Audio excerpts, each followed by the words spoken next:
Hello everybody, this is Dr. Cliff, and I just wanted to create a quick video just to kind of set everybody at ease so they understand sort of how we're going forward.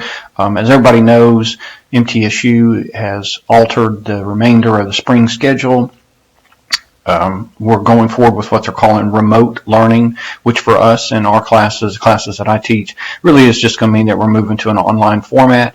So just want to kind of put everybody's mind at ease and make sure they understand what that's going to mean for us and in my particular class. I only control the class that I teach, so I can't say what your other classes are going to be like or what your other instructors are going to do. I can only tell you how my classes are going to go. So let me just sort of walk you through right quick what the rest of the semester is going to look like. If you go to the home page for our class, and I'm on the 3640 class, and I realize not everybody is in this particular class, but all my classes are going to be set up the same way. So if you just watch this video, yours is going to look very similar. Right there at the top of the news, I've sent you a little message about extending spring break and going forward. As you all know, the week of March 16th was not supposed to be our spring break, but it was an additional week added to spring break to give everybody an extra week to get adjusted to what's going on. I appreciate that the university did that because I've got some work to do myself. But again, if you go to your homepage, you'll see the note at what we're doing. So basically for the week of March 22nd or week of March 16th through the 22nd, we're on this additional spring break.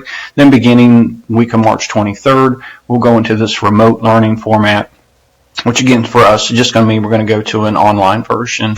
And I got a little bit of a description down there on how things are going to work. I guess the key here is that if you go to content, and then if you look over there in content, right below getting started, you should have a weekly schedule that's laid out, and that's a little bit different than the way D2L looked before the spring break and before this change. So you're going to have a weekly schedule. I threw in the week of spring break just to have that, just so you'll kind of know there's where we start. This is the week that we're in for us while I'm recording this video right now. Just do a little quick message in there explaining what was going on.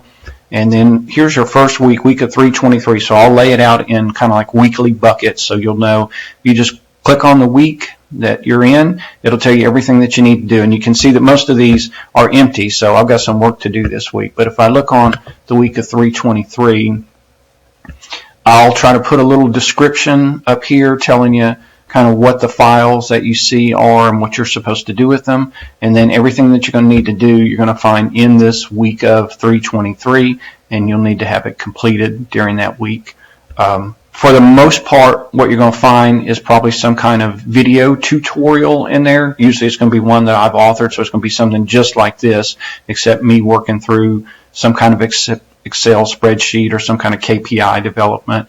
There'll probably be a couple of files, like data files for you to work with, so you're going to have to work with something. So the tutorial will always go along with the data file. So you're going to open the data file, watch the tutorial. What I'd usually recommend is have the tutorial on a second screen, like on your phone maybe. The tutorials are all linked, YouTube links, so you're just going to take your phone, go to that YouTube link, use your computer, take the Excel file or the text file or whatever, and then as you're watching the tutorial on your phone, you're able to do the work on your computer. So I think that's the easiest way to do it, but you certainly don't have to do it that way. Then there'll be a link to a D2L Dropbox, which is where the actual assignment is. The tutorial isn't exactly the same as the assignments, but it's going to be really, really similar. So if you'll do the tutorial and the practice assignment, and when you get ready to do the actual assignment, I think it'll be pretty straightforward, pretty easy. We'll just look at one here. If I click that video assignment, it's going to take us over.